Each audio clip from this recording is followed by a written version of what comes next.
Hello and welcome to the School Board Report. I'm Lily Austin here with board member John Landers. Thank you for joining us today. Thank you, Lily. Great to be on the Mayhem stage. It is, yes. So today we are here in the BPAC on the stage where Mayhem will be performing this Friday at 7 p.m. Let's talk a bit about that.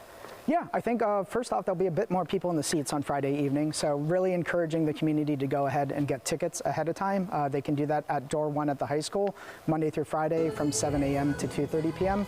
or call ahead 330-758-7511. This is an event that usually sells out, and the BPAC holds 1,500, 1,600 people, so really encouraging the community to go out and get the seats early if they want to make sure to attend. But such a great event to kind of kick off the last little bit of the school year, so really looking forward to Friday evening. Yes, it is so much fun. And I hear the March board meeting recognized our winter athletes for their successful seasons, like the AAC championships and state qualifiers? Sure, yeah, so I think that's kind of become a tradition in our March meetings to highlight the various successes of our winter sports teams. So first off, boys bowling won their 6th AAC title in a row, with junior Ben Hildebrand being the AAC Bowler of the Year.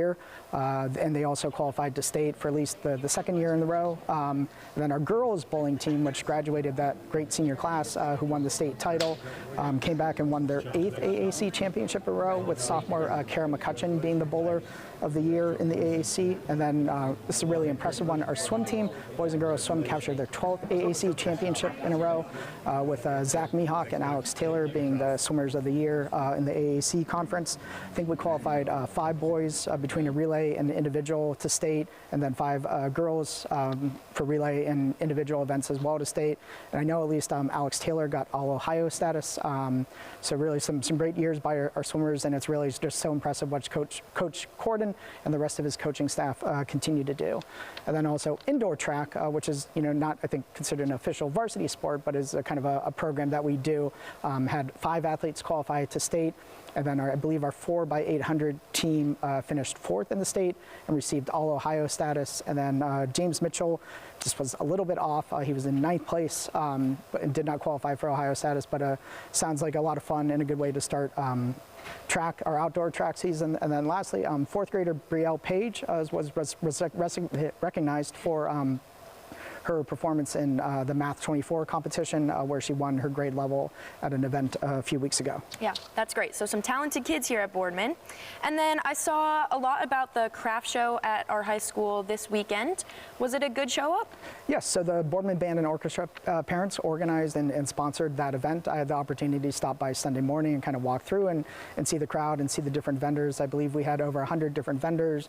Local news was there kind of highlighting the crowd as well. So I think just a great event put on by the band and orchestra parents, and thank you to them for that, and all the vendors that participated and the community members. Just a great way to raise funds and something a little different, that you don't always see as kind of a fundraiser event. Yeah, so that's great. And then I saw Stadium Drive won a lottery. Yes, so they were picked as, I believe, one of 8 schools in the state in the state's Lots of Literacy drawing. That means they'll get a $500 Barnes & Noble gift card to be able to utilize for their school library. Highlights the school's commitment to literacy, and then also Governor DeWine's Giving Back initiative that recognizes schools making a big impact. So that's some really cool news for Stadium, and I'm sure our K-3 students there are excited for some new books in the library. Yeah, that is so much fun. And then is there anything else you would like to add today? Sure. Just to kind of reiterate what Superintendent Neifer talked about in his report, we approved the Portrait of a Spartan last night. This was a big initiative that Chris highlighted even during the interview process of getting our strategic plan done first and then doing this Portrait of a Graduate, which we kind of rebranded to Portrait of a Spartan, with about 60 community members. We've kind of decided on that. Includes things like an engaged citizen, lifelong learner, but more messaging and the story around that will be coming out through district social media, what Superintendent Neifer's report and other methods. I think just to reiterate, we know school funding and property taxes are a big issue right now.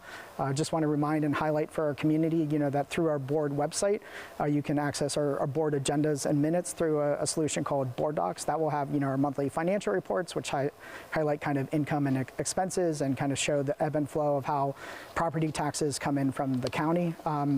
And just as a reminder, we don't decide the state share. The state share is decided in the biennium budget by our state representatives and state senator.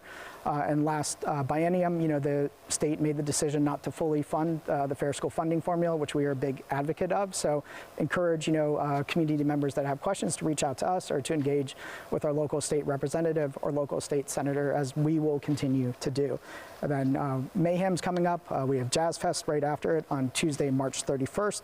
Spring break starts April 3rd, and students will be back on April 13th. And just as a plug, knowing that we are getting closer to the end of the school year, Honors Assembly is a little less than 2 months away. Seniors and families of seniors, there's a bunch of scholarship applications available in the guidance office. Due dates are probably upcoming, but really encourage you to apply. It's a great night where we get to award a lot of scholarships to graduating seniors. So. Yeah, that's great. So a lot of things to look forward to. Well, thank you so much for joining us today, Mr. Landers. The next school board meeting will be Monday, April 27th at Center Intermediate School. And remember, the public is always welcome. I'm Lily Austin for BSTN, and thank you so much for joining us today.